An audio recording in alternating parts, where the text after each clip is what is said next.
And Okay. give it a couple of minutes, see if some more people file in. Oh, That's fine.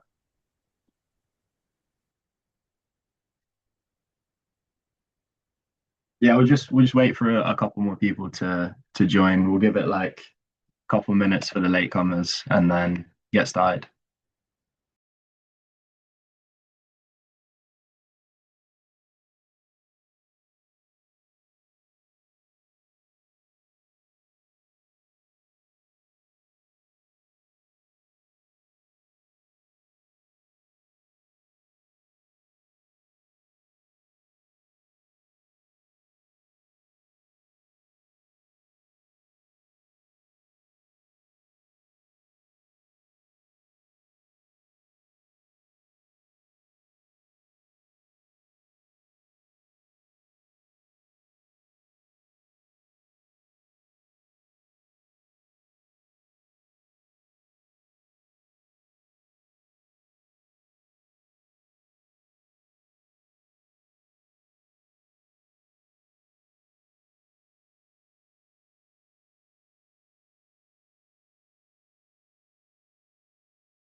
All right, that's five past. So we'll get going. First of all, welcome to the second part of the medical presentations OSME lecture series. I want to wish you all the best of luck for your exams. Fourth year's like a big change from undergrad, but you guys have all been doing exams for 3 years, and you guys will be okay. And you're here, of course, so you guys are locked in. So today I'm covering a bunch of stuff, confusion, some kidney stuff, oliguria, polyuria, hematuria, leg swelling, breast lumps, and neck lumps. And if you scan the Socrative code in the corner, then hopefully that works. Say my prayers. Oh, we have one person join. That's promising.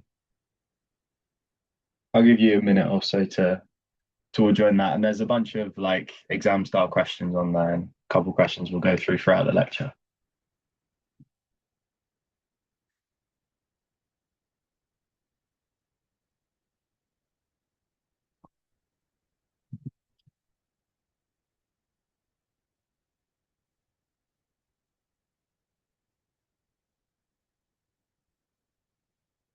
Got six of you, that's good. Just a couple more seconds for anyone else who's waiting.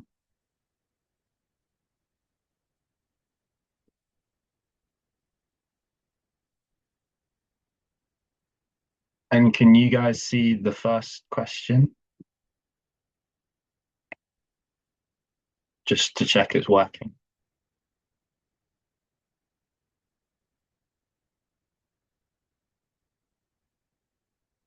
Hopefully you can see it. Oh yeah, cool. That's fine. So just to start off with, I'll go through the OSCE framework for histories and stuff. I'm sure you guys have seen this a million times by now. It's kind of coming a little bit closer to exams, but it's always useful to go through because this is the structure that you will use for your whole med student life, basically. And everything that's the point of fourth year. It's to form like a baseline for your whole future career or the rest of med school. So to start off your history taking, they talk about the golden minute. It's super important when you get in to just let your patient talk for that minute, and it's supposed to say that by the end of that minute you can kind of get a pretty good idea of the diagnosis and then tailor in your questions after that. For pain and things like that, you want to jump into your presenting complaint. So Socrates is what you use for pain. Um, I'm sure you guys have seen that before, and Divya went through it in the previous lecture as well. Functional impact, so how the condition or the symptoms are affecting the patient. Has it happened previously, which is always important because it shows whether the presenting complaint is happening in episodes, whether it's a chronic issue, whether it's an acute problem. Red flags is always important in any OSCE history station that you do. Based on what you read outside the station, it's always good to form like an early differential in your head and think what kind of red flag questions you can ask. So you have your very common ones that you should ask in every OSCE station effectively, which is fevers, night sweats, and weight loss, which are your key red flags for cancer. But depending on the symptom or the presenting complaint, then you might have some specific red flags that you would want to ask. And it's always important to screen for those, and there will always be marks for red flags in a station. Another thing, ice, that there will always be marks for, because you'll be surprised how often patients have something that they're specifically worried about or an issue they're particularly worried about. So for example, one example that was given to me was like in plastic surgery, for example, when they do operations on hands and things like that, it's really important to understand what handed the person is and what they do as a job and what they're particularly worried about with the surgery. Because, for example, if you operate on their hand and then that has like a 6 week recovery time, then they won't be able to use their hands for work if they're like a tailor or something like that, for example. So it's always useful to ice because you can pick up details that you wouldn't get otherwise, and patients won't volunteer certain information unless they're specifically asked what you're worried about, what are your concerns, this kind of thing. Um, Past medical history, again, if you can go specific into the presenting complaint. So if it's a cardiac complaint, do you have any previous history of cardiac problems? And many examples will come up today throughout the lecture where it's important to ask about specific things. Your general family history, again, as per the presenting complaint, drugs history and social history. And then another few bits that you should always try to ask is smoking, because again, massive cancer risk, massive risk when you get like breathlessness complaints. Alcohol, because it can affect the liver and the liver affects everything, can also impact kidneys. And then occupation, home situation. These are just generally nice things to add on top of everything else, and whether they're independent or not, which is important for your future planning and maybe discharge planning. Your next steps. So it's nice to have a really good structure for your next steps. I remember it was one of the first things that my tutors drilled into me in fourth year. So when you finish your history and you do your presentation, then you always want to offer the closest to examinations. So, for example, if your patients come in with confusion, like we'll go on to, then you might want to do like neurological examinations. If someone presents with fluid overload, then you might want to do a resp exam and maybe an abdo exam, maybe a lower limb exam. So you always want to present the closest to examinations. And then you do bedside, bloods, and then your more intensive imaging and things like that. And if you can keep that structure, then you will always do well in terms of your presentation. And then another few bits on here which are always good. Discussing with a senior as an F1, you're not going, well, a day one F1 is not going to make medical decisions on their own. So referring to a senior is always a good answer. And leaflets as well, in order to keep the patient informed about whatever diagnosis has come up with and help to manage their symptoms. So now on to confusion, and hopefully I don't think anyone else is, or someone sent some in the chat. Oh, fine. Thank you. So if everyone wants to have a go at the first question, You are an F1 in ED. A 65-year-old gentleman has presented with confusion. What is your differential diagnosis? Had two good answers already.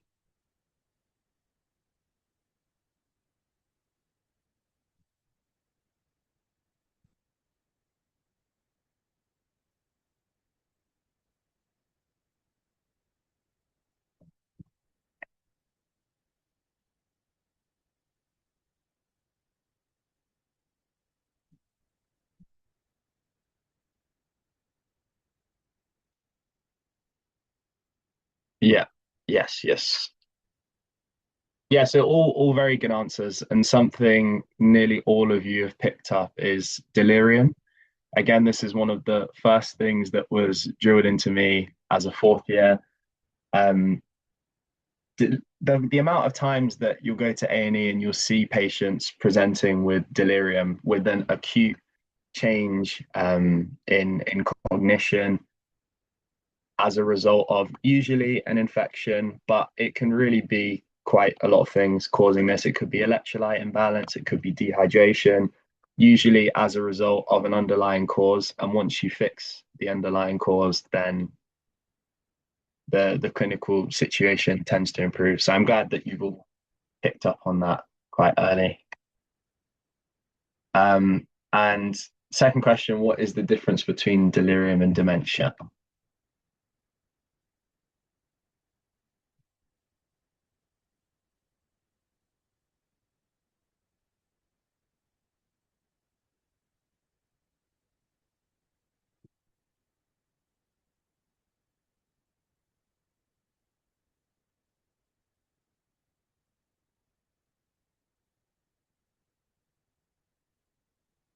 Yeah, perfect. All good answers. So what's on there so far?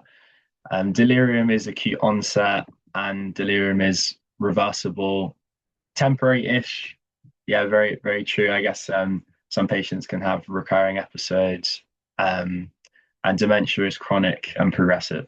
So very good. So if you have a patient presenting with confusion, there can be a wide variety of differentials. And how I've tried to structure this lecture is to give some structure to those differentials. So medical and physiological differentials, it could be something like infection. Hypoxia is another common presentation. For example, COPD patients who become hypoxic during exacerbations can present with confusion. Metabolic, so electrolyte dysfunction can present in this way. And it's always important to have a broad differential, and then you ask your questions within your history to narrow things down. So on the endocrine side, it could be thyroid disease, DKA. It could be neurological. So like we just discussed, delirium and dementia. So this the confusion could be as a result of a neurodegenerative condition. Brain tumor, also less likely, but it's possible. If you have a patient presenting with recurrent falls, they may have a bleed, which is causing a confusion, which is another common presentation, for example, in alcoholics or the elderly. And then could be related to a specific symptom. So pain, this is common in end of life patients, like palliative care. Um, Constipation is another very common one. So, as you can see, this is the importance of your systems review within your history to cover all those other systems which don't seem directly related to the presenting complaint, but can always be involved. And environmental change is another good one where patients can often at night become acutely confused on the ward when they have a neurodegenerative condition, and this is it's a new environment which can cause confusion to some extent. So the important things to get in your history. So the onset and the duration, is this a chronic thing that's been going on for a long period of time? Is this very acutely new onset associated with other symptoms such as fever, such as pain, which may make you think of an infection? And the Baseline mental status is also important, or baseline cognitive screen is very important because you want to see where the cognition is now compared to before this person was ill and where the functional status is. A variety of associated symptoms, and we also have some red flags there at the bottom.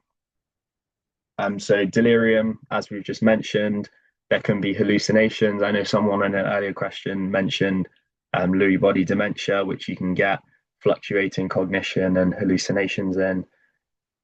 Suprapubic pain is commonly associated with a UTI.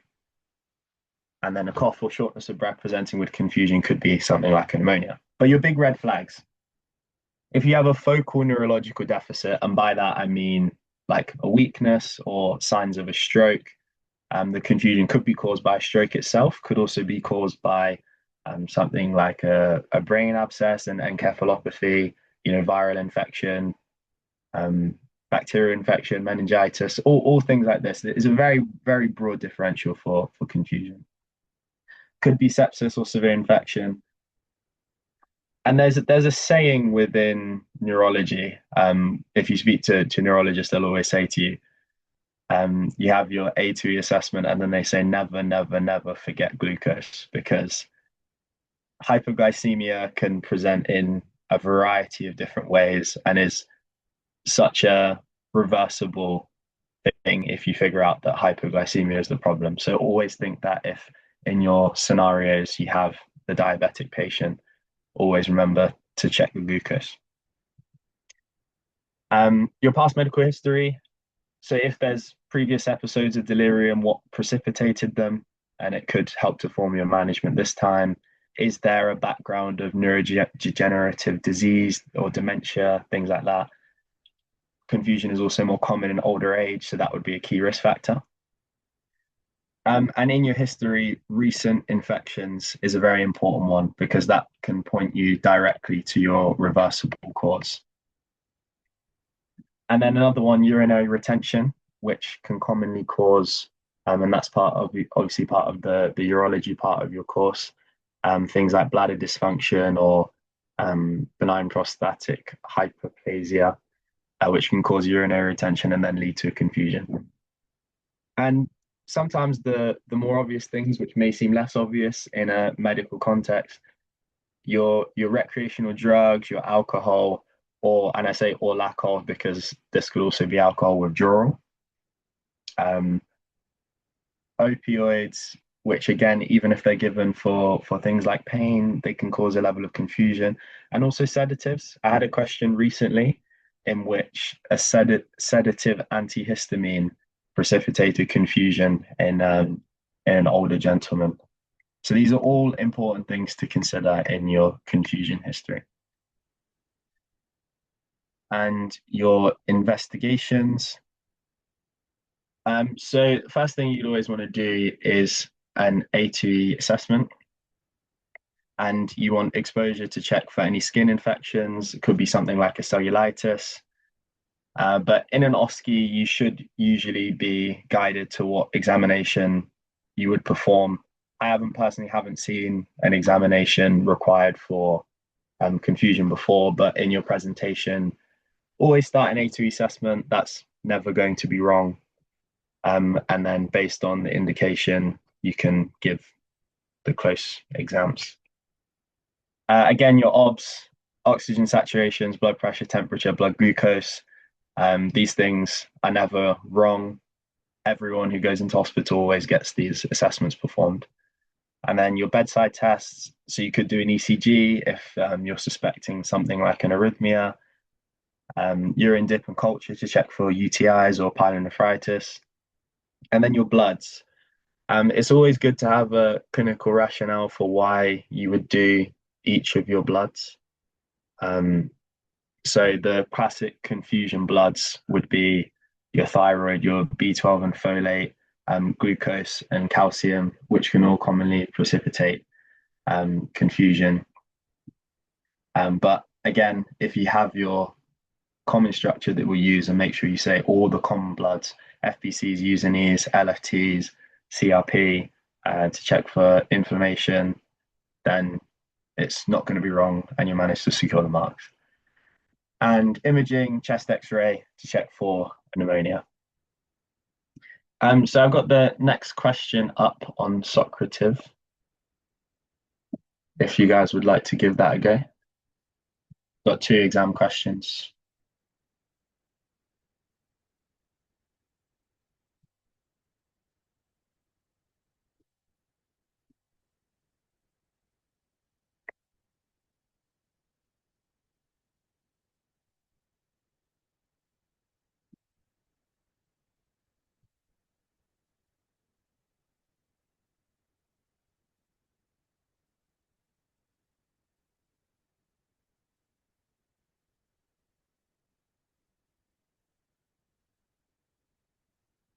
A couple answers.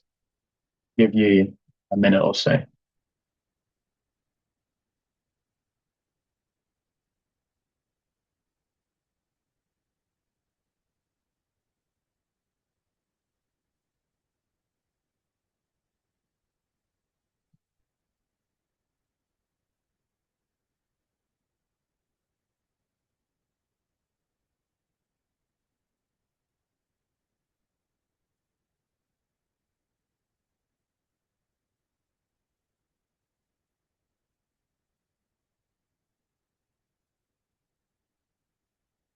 We're just waiting for one more.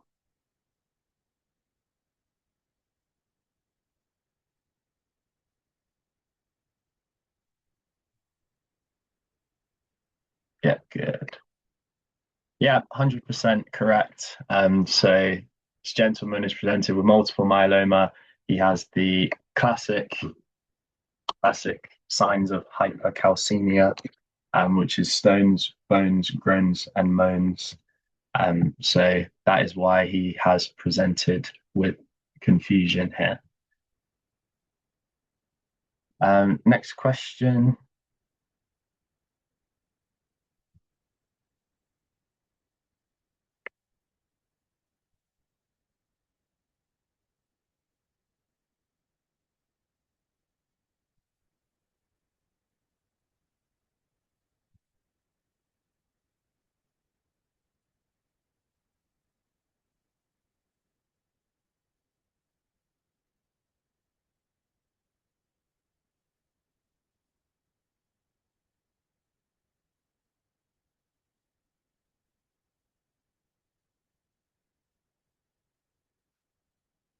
Yeah, and good. As we've discussed plenty of times so far, this is a delirium secondary to a respiratory infection. So very good. So there we go. To move on. So oliguria, otherwise known as not producing very much urine. Next question is up on Socrates. How do we classify the causes of oliguria?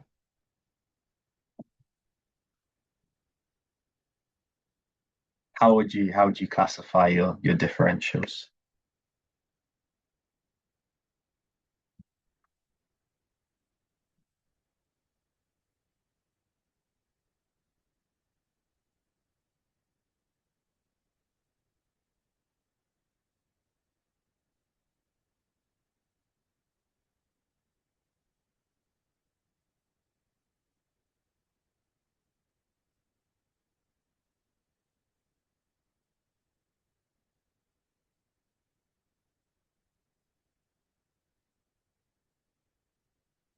Yeah, very good.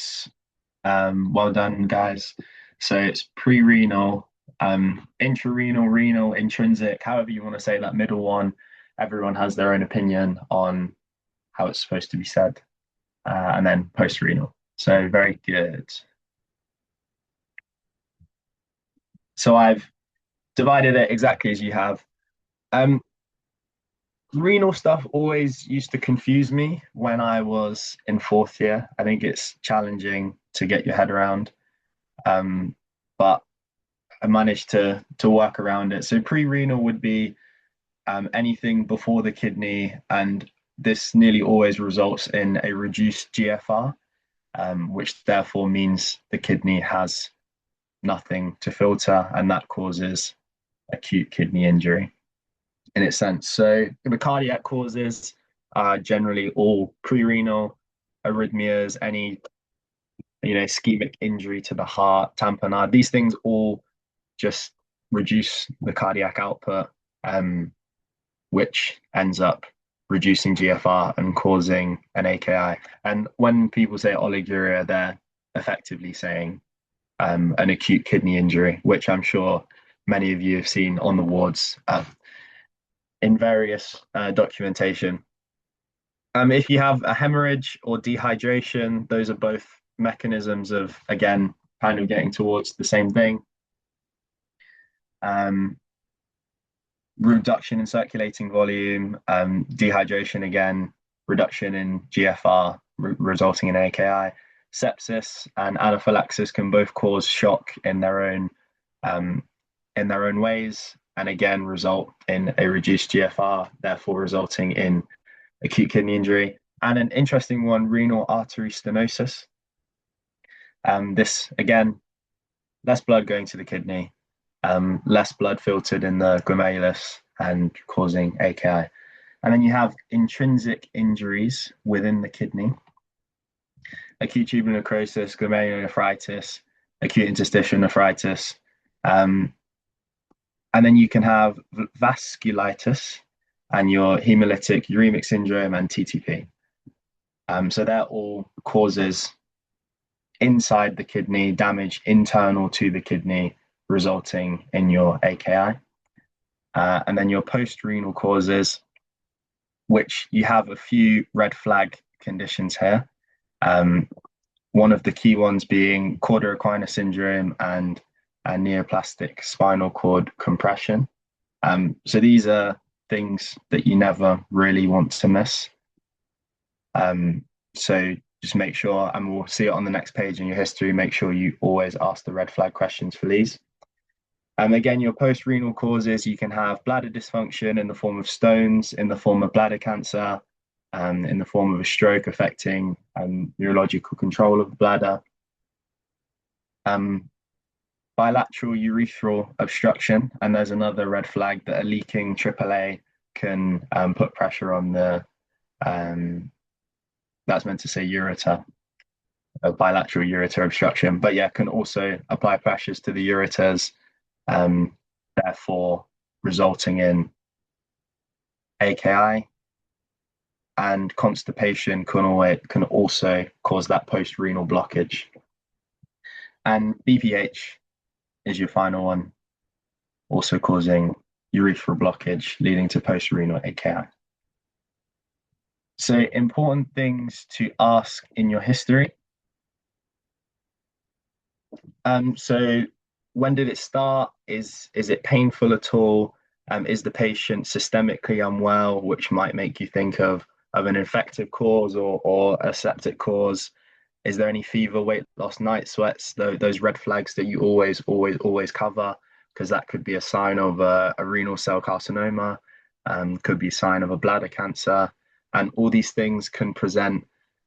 All these things can present in very similar ways. As you've seen with an AKI, it can have such a broad variety of differentials, all which share and overlap symptoms. So those red flags are how you're going to catch a cancer.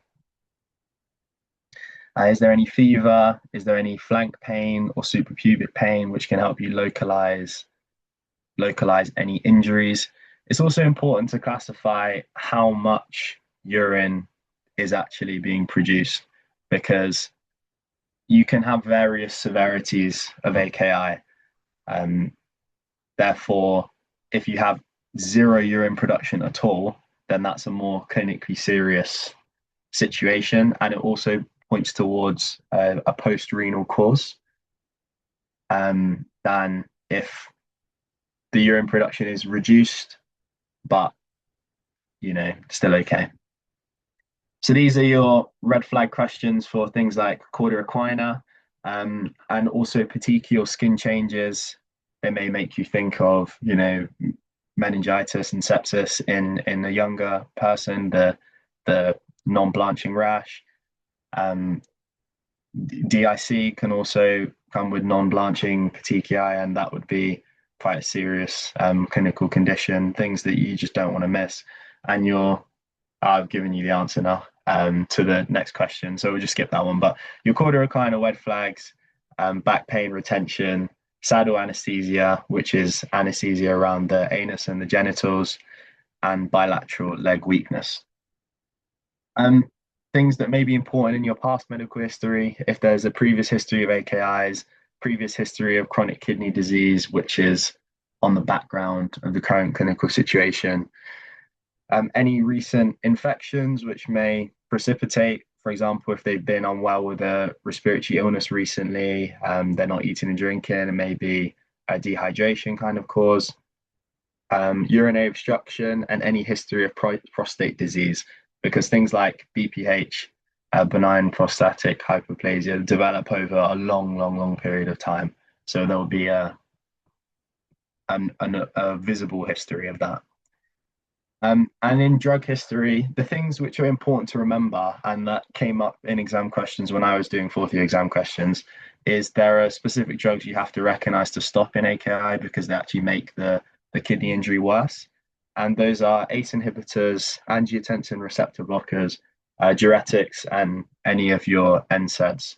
So if you get an exam question and any of the patients are on those and they're in acute kidney injury, those need to be stopped until the kidney injury is resolved.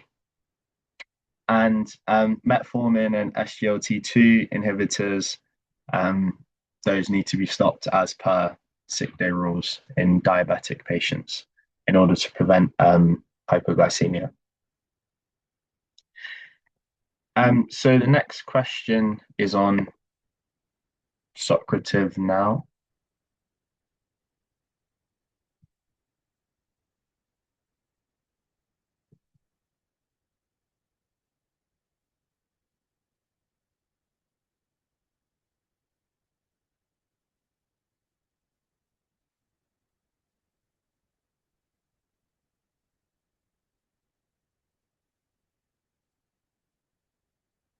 I think if I have kind of any recommendation for you guys preparing for fourth year exams, it would be to make sure you know the next line investigations and also the gold standard investigations for each of your presentations. Because when we had our fourth year AKT last year, there was a lot more of those questions than I expected and a lot less management things than expected. So knowing the next line investigation and knowing gold standard investigations for your presentations are probably one of the most important things.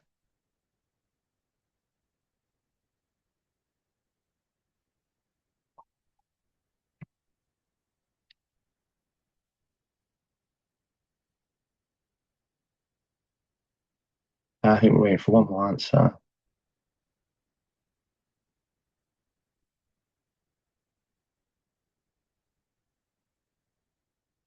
Okay. So yeah, we have a variety of answers here, and it was quite a tricky question. So we have a 67-year-old patient with hypertension and prostate cancer and presents to A&E with nausea and vomiting. So we have what is likely an episode of gastroenteritis here. He's producing significantly less urine. He has dry mucous membranes and a delayed cap refill. So there's a variety of kind of emergencies in AKI. I think one of the most important things here, given the patient is vomiting and also dehydrated, we would worry about changes to the potassium levels. And as you guys probably know, changes to potassium can precipitate cardiac arrhythmia, which can be fatal in severe cases.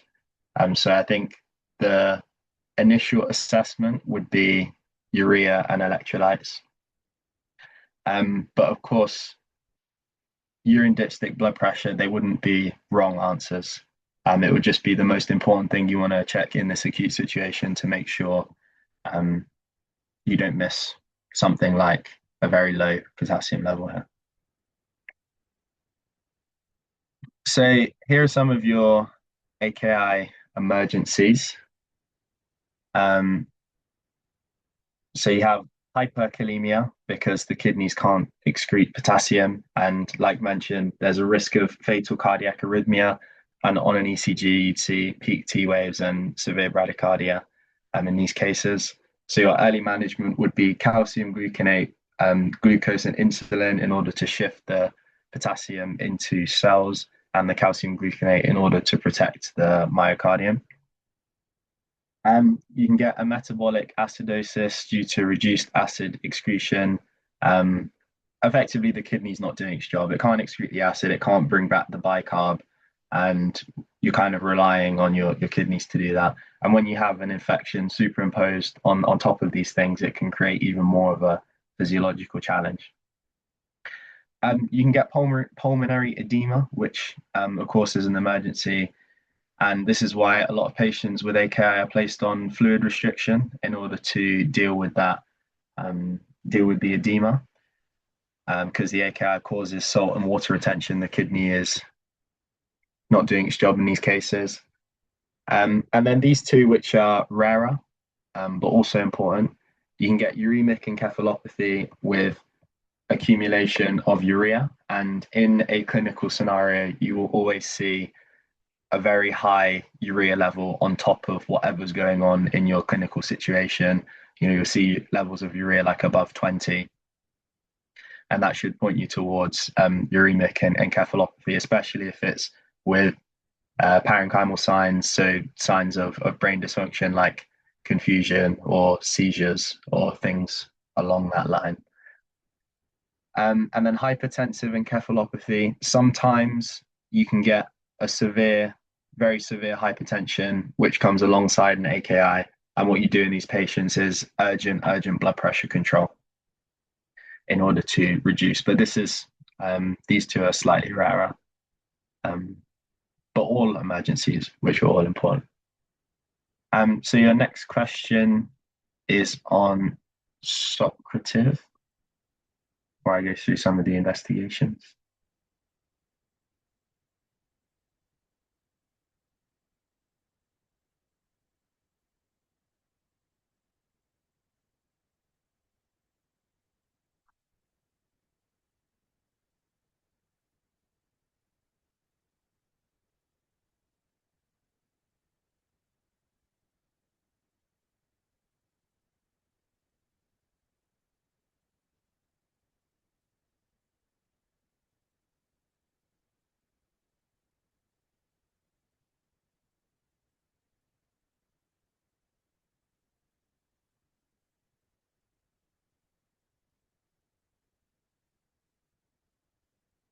Waiting for a couple more.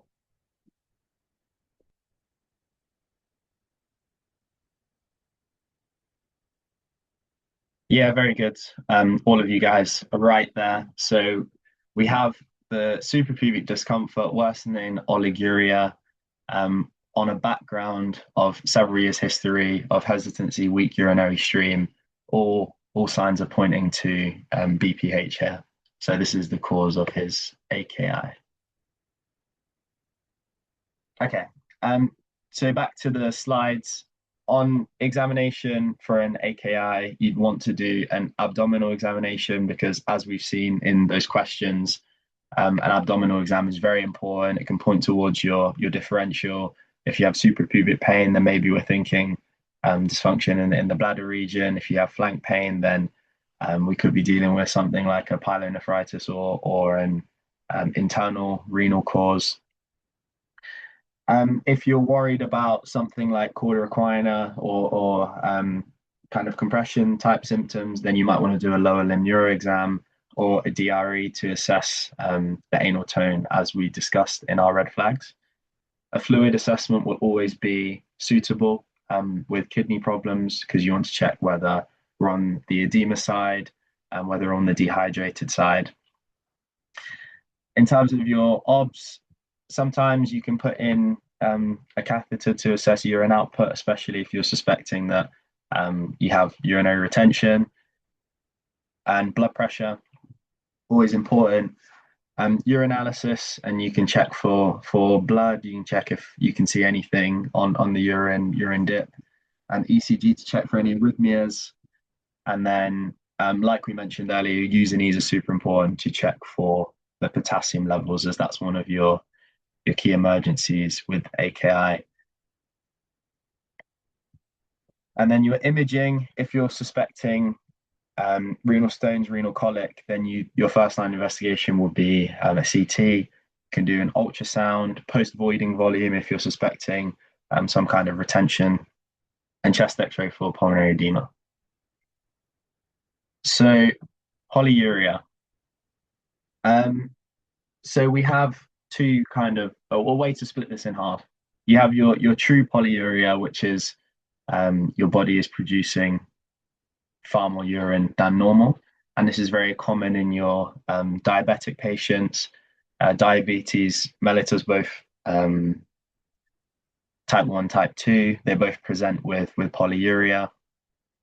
You have HHS, which is kind of similar to diabetes, but will also present with polyuria. Then you have diabetes insipidus, usually as a result of lack of response to ADH or lack of production of ADH centrally in the pituitary.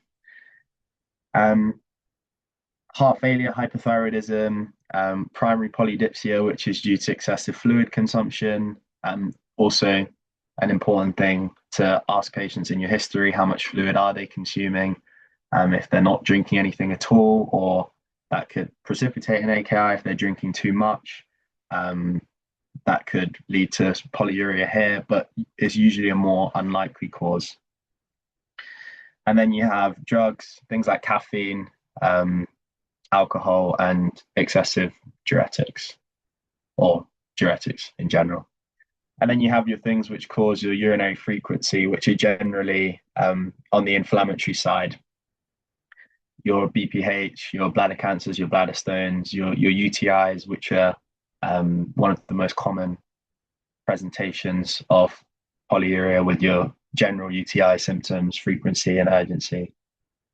And then you have different types of incontinence, urge incontinence, stress incontinence, due to bladder overactivity or weak sphincters, which can present in this way. And also pregnancy generally presents with polyuria due to the growing baby.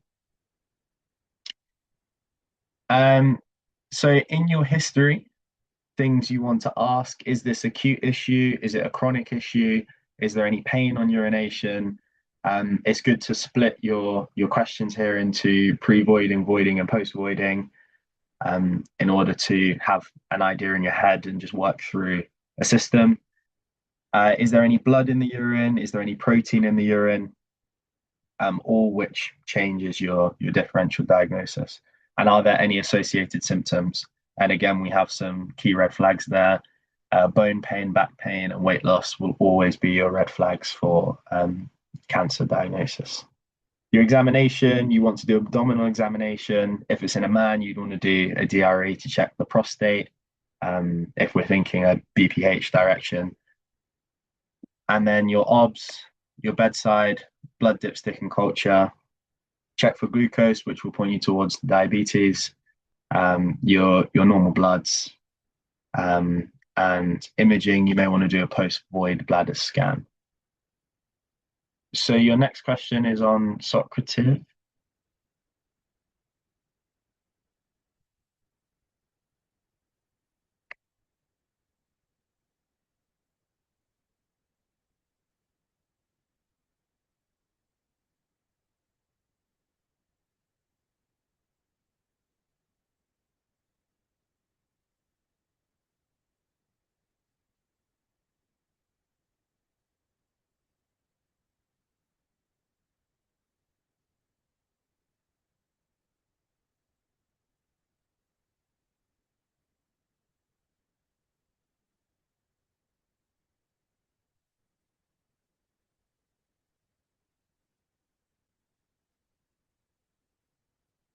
Yeah. So good. We got a bit of a split on answers here. So you have a 29-year-old woman presenting to the GP with 2 days of urinary frequency and dysuria and suprapubic discomfort. She generally feels well and has no flank pain or vaginal discharge. what is the most appropriate next investigation? So in your presentations um, after your OSCEs, if you feel that it's possible that this may be caused by pregnancy, then it's not unreasonable to ask for a pregnancy test. But usually there'll be some things in the history which point you towards that direction. Um, they may mention, the patient is sexually active. Um, it's there'll be usually some hints towards it being pregnancy. Whereas here with a common presentation in GP, a young woman presenting frequency, pain on urination, it's more likely to be a UTI, and that would show up on a urine dipstick. And I think in pregnancy, we may see the frequency, but maybe less likely to have the pain on urination. That would be more characteristic of a UTI. And yeah, okay. And the next question is there.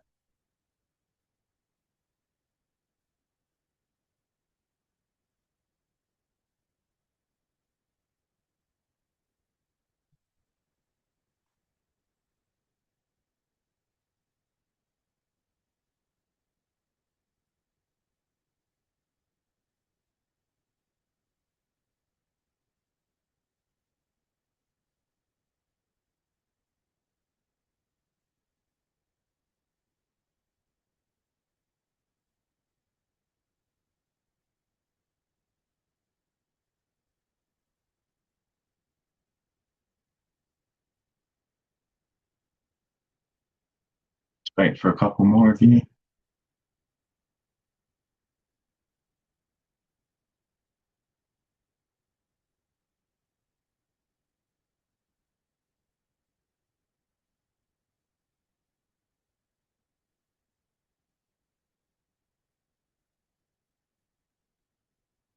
Yeah, very good. So all of you got the correct diagnosis here, which was type 2 diabetes. A woman passing large volumes of urine for the past few weeks. Um, Urinalysis shows glucose and ketones, um, and then first blood vision because of diabetic retinopathy, which is common in uncontrolled diabetes, and unintentional weight loss. So that would point towards type 2 diabetes, also with a high BMI, which is another one of your risk factors. So hematuria, and there's also a bit of proteinuria here as well. So it's good to split hematuria into the different parts of kind of the urinary system. So you could have a problem higher up in the kidneys, such as a glomerulonephritis, and um, these conditions, glomerulonephritis, they pop up quite often on pass med. So it's important to be able to differentiate those conditions. You can have other renal causes like infective causes, pyelonephritis, renal stones, which again are a common cause of blood in the urine. And renal cell carcinoma is a red flag condition just to make sure you don't miss. Another one not to miss is bladder cancer. I think that one is generally more commonly missed in general practice, especially when you have kind of UTIs, recurrent UTIs, and you can also have problems such as pelvic inflammatory disease, all mapped on top of each other, all causing inflammation in this region. So it's very easy to miss something like a malignancy. You can get strictures in the ureter, and any kind of inflammatory condition, prostatitis, cystitis, all the way through the urinary system can all contribute to hematuria. And some of your autoimmune kind of conditions like IgA nephropathy and Goodpasture's disease can also contribute. And an important one, which was highlighted when I was writing up this lecture, was also iatrogenic causes. So when we go on to your histories in a second, it's also important to ask if they've had any recent procedures done, any recent surgeries done. Um, for example, I forget the word, but you can have like a cystogram or something like that when you get a camera up into the bladder, and sometimes that can cause some bleeding, or if you've had a biopsy of the prostate or something in the bladder, or even the kidney, that can all contribute to presenting with hematuria. Um, so we'll go to the next question on Socrative now. What is the difference between nephrotic syndrome and nephritic syndrome? So that's a bit more proteinuria than hematuria.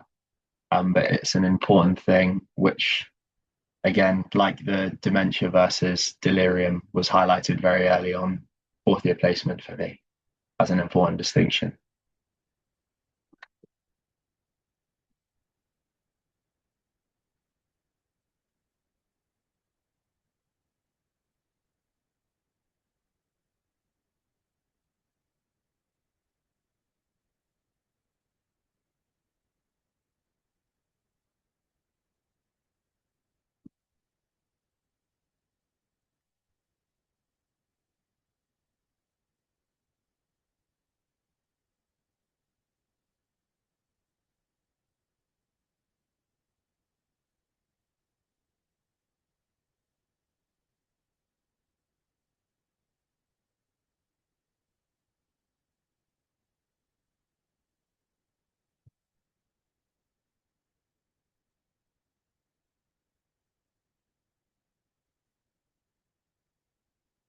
Yeah, so all good answers, all reasonable answers so far. So the way I kind of rationalize it is nephrotic syndrome is mainly an issue with protein. So you'll get proteinuria generally.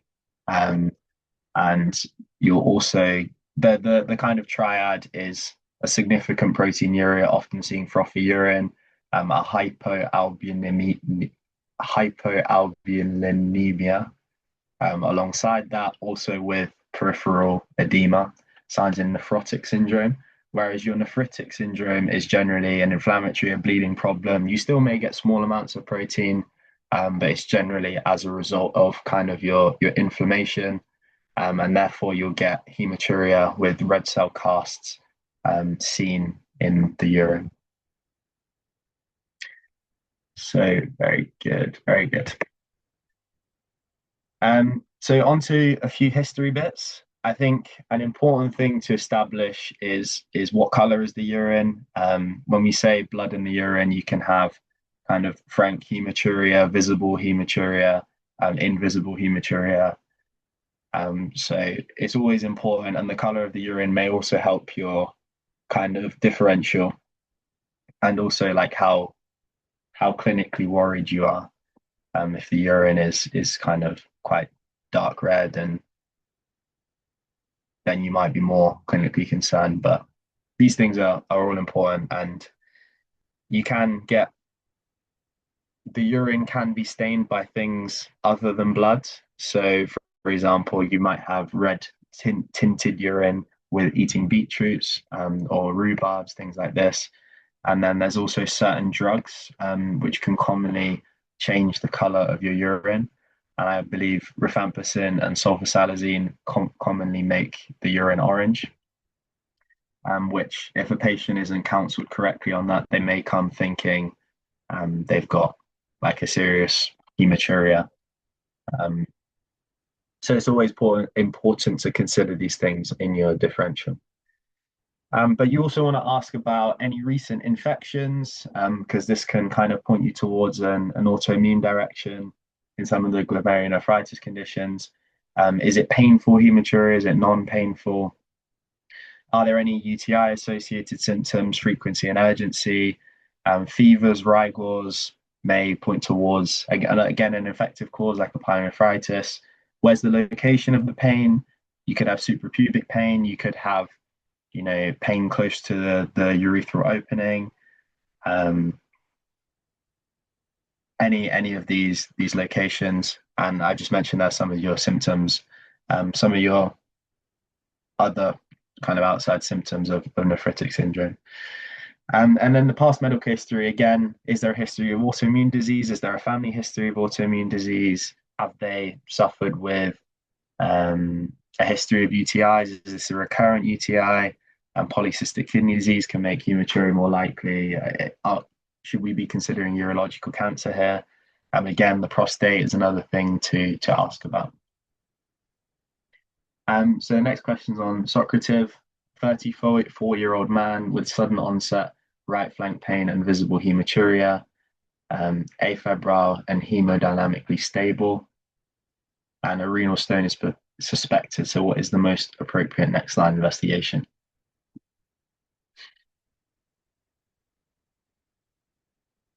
And like I mentioned earlier, this is often the type of question that you will see in your AKT this year.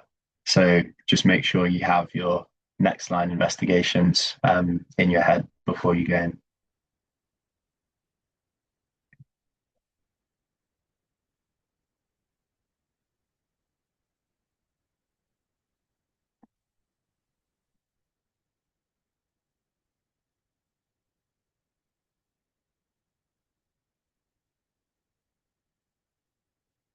Yeah, very good. Um, CT kidney, ureter, and bladder is what CTKUB stands for. But yes, that would be your um, correct next line investigation. To the next slide. So this is just a little bit on proteinuria to cover that as well. Um, you can separate it into your tubular causes, which can, such as overflow proteinuria due to multiple myeloma, which we looked a little bit into earlier. Poor reabsorption of protein. Um, these syndromes are like a little bit niche, but I guess important differentials. But your most common bits will be your glomerular causes of proteinuria, such as your nephritic and nephrotic syndrome. So if you have frothy urine, it would usually be a nephrotic syndrome. But your key investigation here will be the 24-hour collection, or more commonly used, urine albumin creatinine ratio. An important point about that, which I'm not sure if it's just more interesting clinical thing, is people who take creatine commonly for like the gym and things like that. This can affect your urine ACR reading. So I guess it's also important to, in real life, to ask your patients about that when in your history, kind of your social history, do you take any or your drug history, sorry, do you take any like supplementation or anything like that? Because creatine can affect those results. And then urinalysis to see if there's white blood cells, red blood cells, or red blood cell cast. So those two should really be together. And red cell cast will point towards your nephritic syndrome. And then your bloods, check for HbA1c, check your Usenes, check for any cardiovascular risk factors. But those are your proteinuria bits. So leg swelling, the next question's up on Socrative. What are the important questions to ask in a history of leg swelling? And what would you think your red flags would be?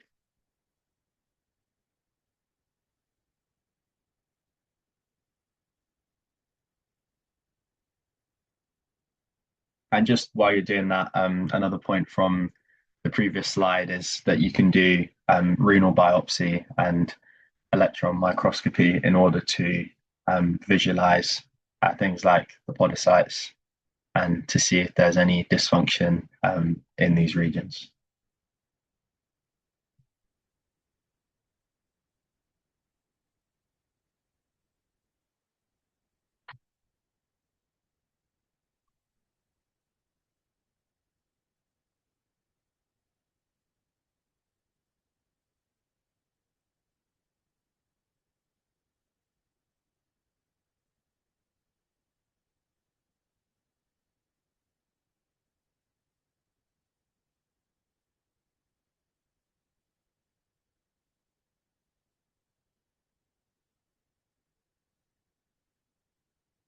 Yeah, good answer so far, all reasonable.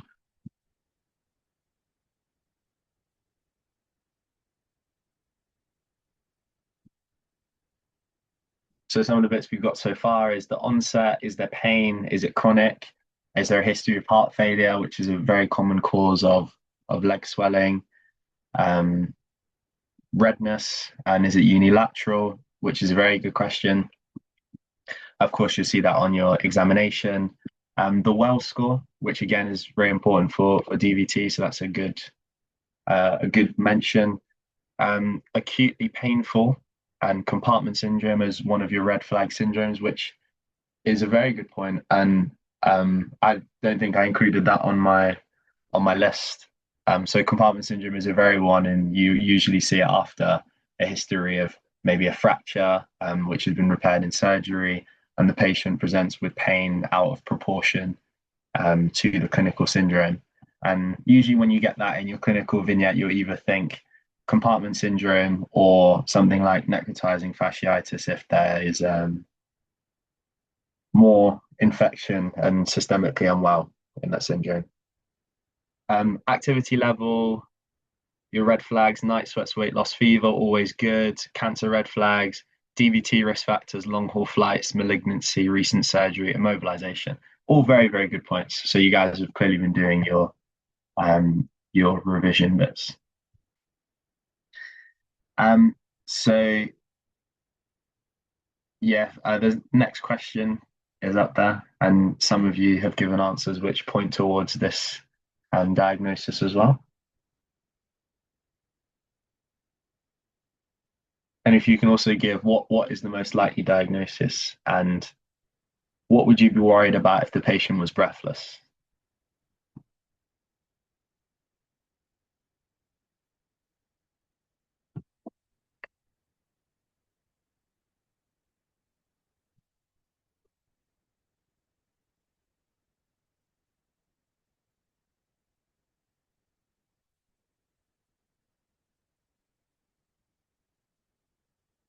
Yeah, all very good answers. With the history of the long haul flight um, and kind of lack of mobility, the leg is warm, you'd be worried about a DVT.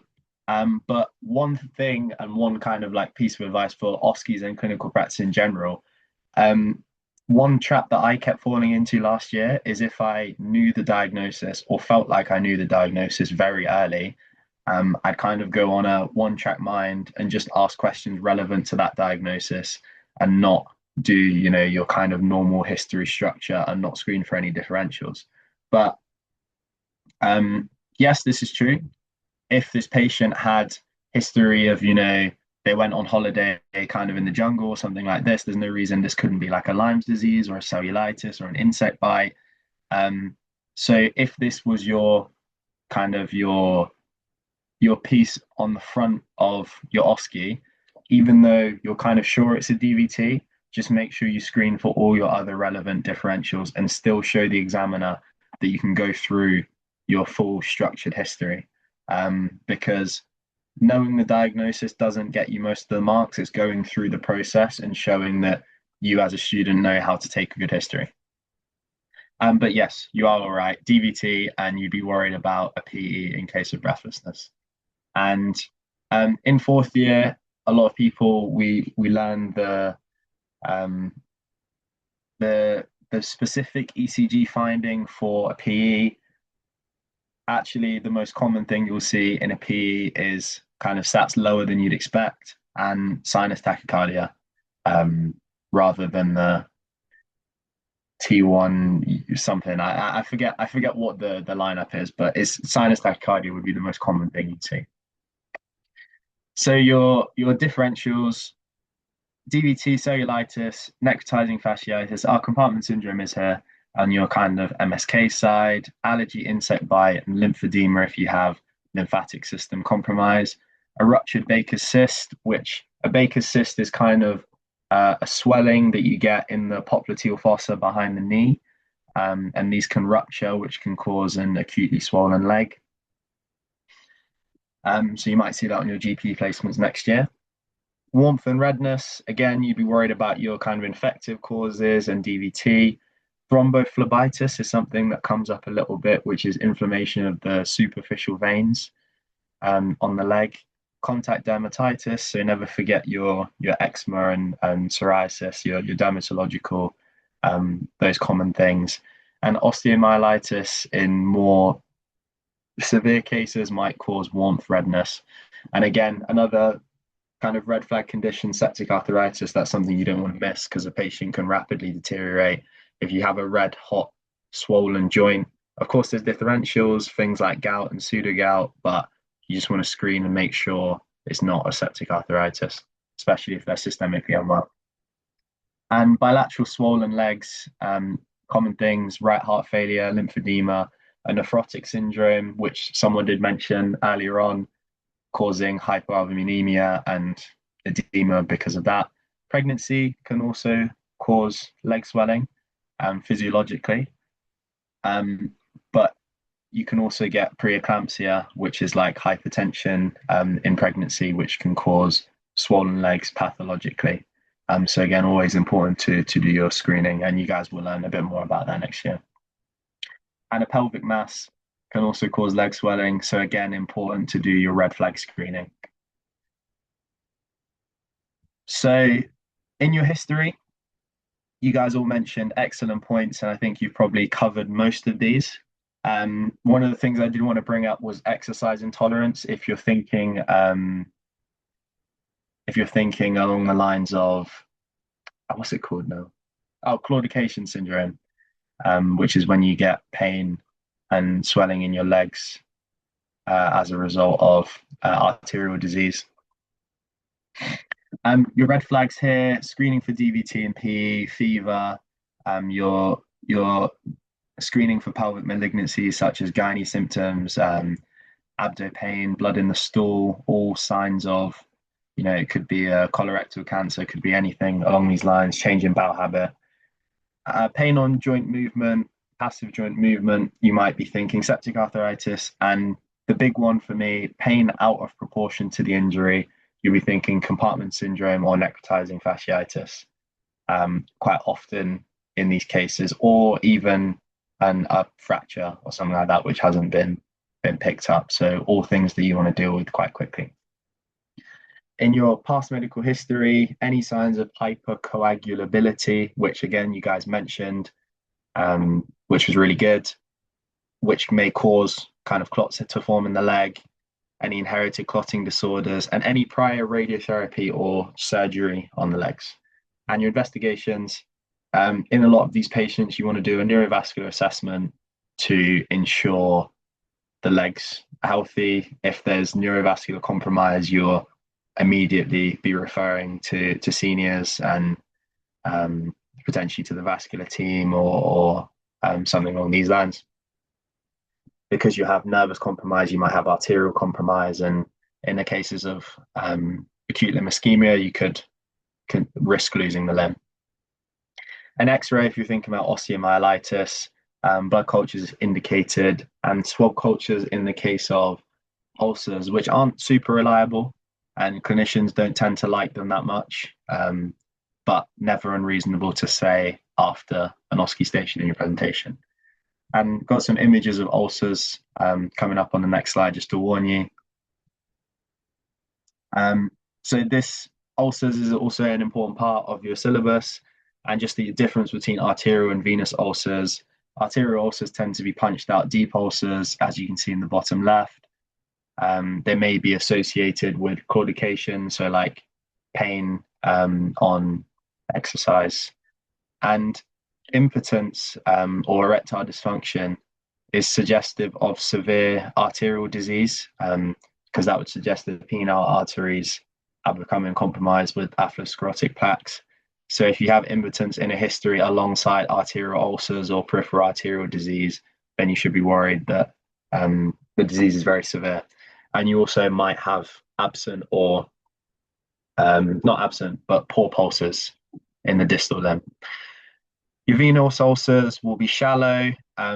They may have brown deposition around the ulcer, which is a sign of venous insufficiency. And this is hemosiderin, which I believe is a byproduct of broken down red blood cells, which have leaked into the into the tissue. You may also see varicose veins and leg swelling as well with venous ulcers. And the middle one is a diabetic foot ulcer, a neuropathic ulcer, because diabetics, they often have this peripheral neuropathy, can't feel anyone touching their foot. So they get stone or I mean, we've all got blisters for various different reasons. Imagine if you couldn't feel the blister and you didn't know to look after it and put plasters on it, then it would just get worse and worse. And all of a sudden you have a massive kind of blister on your foot.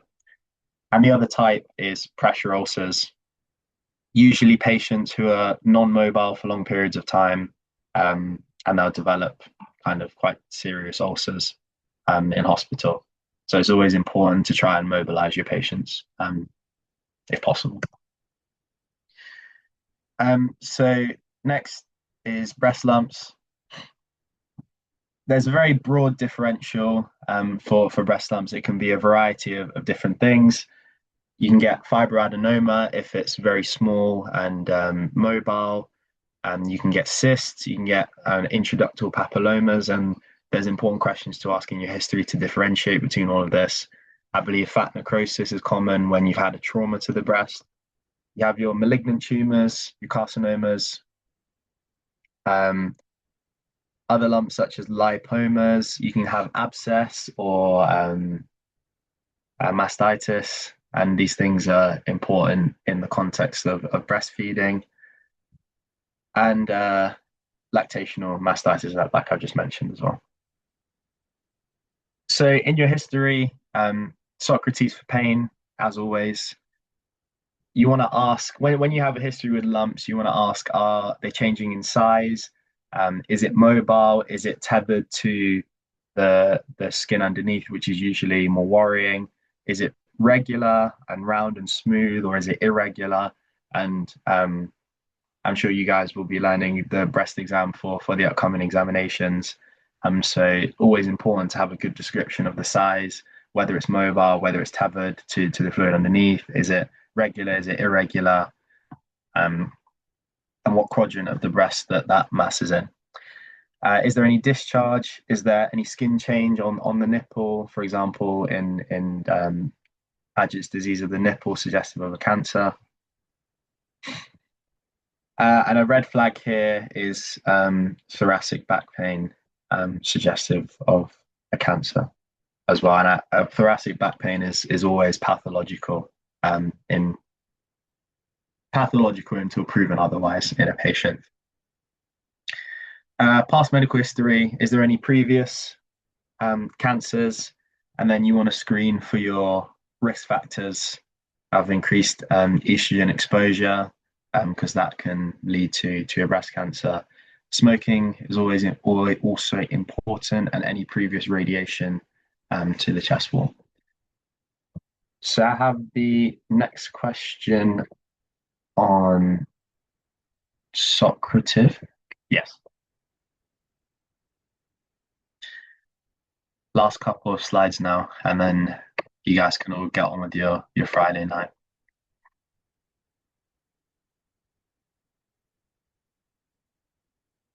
So a 39-year-old woman with a palpable breast lump that she noticed 3 weeks ago. It's not non-tender and not changed with her menstrual cycle. What is the most appropriate next step? And this is a mean question because not really described the lump very much. But this is kind of an important clinical point.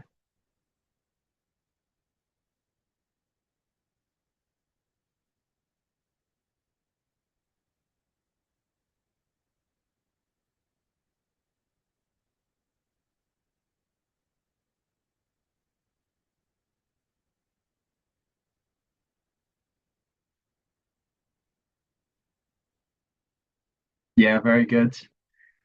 So you guys have all picked up on that clinical point. And as you can see on the next slide here on the investigations, any woman over 30 with a breast lump do a 2-week wait referral to breast clinic for assessment unless you're extremely confident that it's not a breast cancer, such as if it's a characteristic fibroadenoma or something like that. But I think most GPs wouldn't risk missing a breast cancer, and I think, at least in my experience, GPs say you'd always prefer to over refer than under refer, and you only expect around 10% of patients or less to actually have a significant finding on a 2 week wait referral pathway. Um, so that's the kind of ratio you want to hit to make sure you're not missing anything. Your examinations, you do a breast examination. It also wouldn't be unreasonable to say a neck examination on these stations to check for the draining lymph nodes, and also you check the axilla for lymph nodes as well, because cervical lymphadenopathy can be present. Um, and your triple assessment, which is clinical examination, ultrasound below 35 or a mammogram over 35 due to the increased density of the breast tissue, and then your cytology, so a fine needle aspirate or core biopsy of the lump in question. And if you have a man who presents with gynecomastia, they're spelt wrong. Sorry about that. In a young person, you may suspect kind of things which reduce testosterone or shift the hormonal balance towards estrogen. And in a middle-aged person, you might think pituitary insufficiency or something which is increasing the level of prolactin. Liver cirrhosis can cause this as well. Psychotic disorders, because antipsychotics can rarely cause gynecomastia, especially in long-term users. I put cirrhosis twice there just to hammer the point home. But yeah, those are your key investigations. And finally, last section on neck lumps. So your differential diagnosis. Your neck lumps could be a variety of things. It could be thyroid in origin, such as a goiter thyroglossal cyst, de Quervain's thyroiditis, and Hashimoto's thyroiditis, which commonly again come up on PassMed. It could be malignancy, metastasis, salivary gland tumors. Again, it could just be a normal reactive lymphadenopathy, which in my experience is the case most of the time. I've had a few patients in our GP placement who come in with like an isolated enlarged lymph node, and very commonly it's just reactive lymphadenopathy to a recent viral infection. Could be sialidentitis, which inflammation of the salivary glands, or abscess. And then vascular, you can also have carotid body tumors or carotid artery aneurysms. So those are very important to pick up on your cardiovascular exam. So on the history side, with a neck lump, is it painful? Can you move it under the skin? Is it a single lump? Is it multiple? Are there any overlying skin changes? Are there any discharge, such as salivary gland tumors, which may discharge into the mouth, causing a foul taste? Are they changing in size? Is there any recent illness? Does it move when you swallow? And these are all part of your neck/thyroid status exams, to make sure you check all of these things. So associated symptoms in some of these autoimmune thyroid conditions, you might get hypo or hyperthyroidism.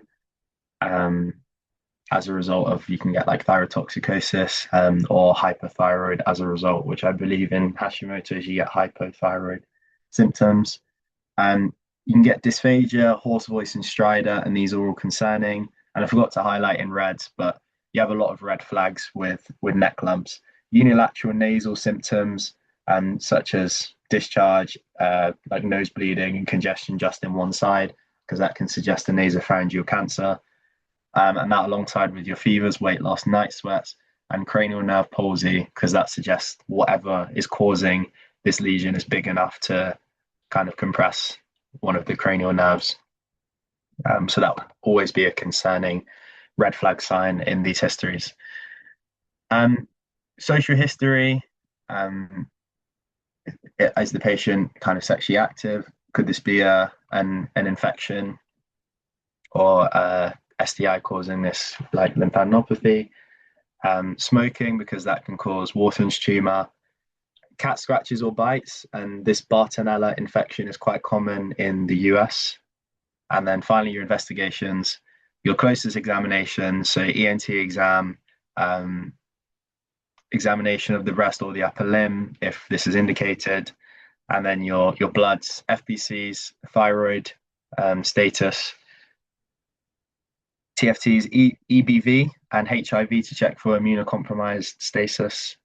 And also, these infections can cause um, kind of cervical lymphadenopathy.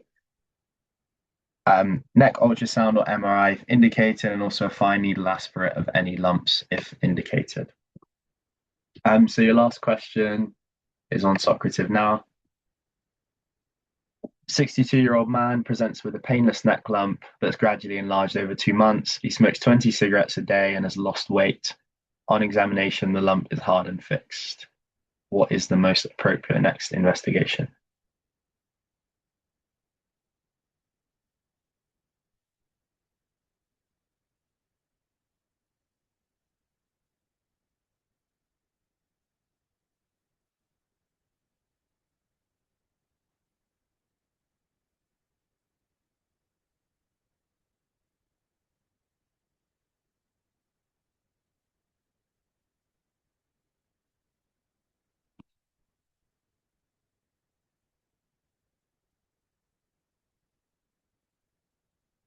Just wait for the last few of you.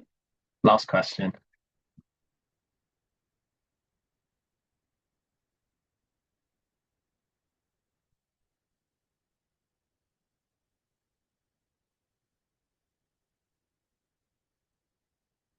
So we have a little bit of a split in answers for this one. With this painless neck lump, we've had weight loss. The lump is hard and fixed, which is concerning for a potential cancer of some kind. You'd want to do an ultrasound to have a look at what the lump looks like in ultrasound and see if there's any concerning features, and then do a fine needle aspirate as first line um, with this presentation. And then the fine needle aspirate will get sent to histology, and depending on what their findings are, would kind of guide your next steps in your management. So thank you guys very much for coming. I hope you enjoyed the lecture. I'd really appreciate any feedback that you could give. It's really, I'm sure you guys know, it's super important for um, applications, and also to make sure that we make these lectures as useful as we possibly can for both you guys and the years in the future. So thank you all very much for coming.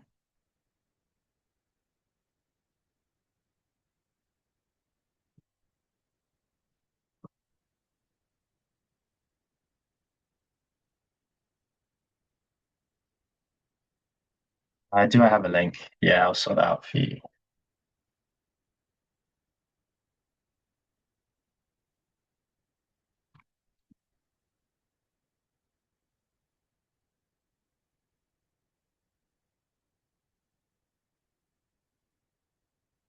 Just typing in the chat now. Best of luck for exams, guys.